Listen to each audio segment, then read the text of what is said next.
তাদেরকে বলে যারা নিজেদের মেয়েকে পরিপূর্ণ মুসলিম কারা, যারা নিজের মেয়েকে ক্রিকেট খেলোয়াড় বানায়। পরিপূর্ণ মুসলমান কারা, যারা 50,000 টাকা, 1 লাখ টাকা, 20,000 টাকা কিস্তিতে সুদভিত্তিক ঋণ নেওয়ার জন্য নিজের বউকে, প্রিয়তমা স্ত্রীকে এনজিওদের কাছে বন্ধক রেখে আসে। পরিপূর্ণ মুসলমান কারা, যারা সুদ ভিত্তিক ব্যাংকিং লেনদেনের সাথে জড়িত হয়। তাহলে কারা?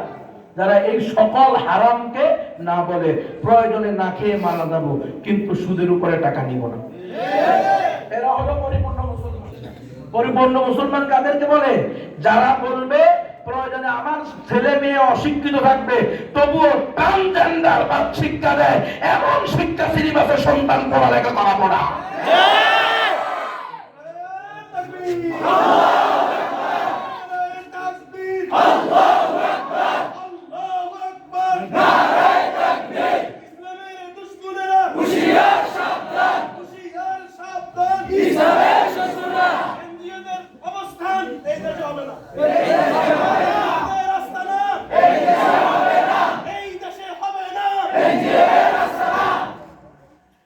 পরিপূর্ণ তারা যারা বলে প্রয়োজনে আমার ছেলে মেয়ে রিক্সা চালক হবে।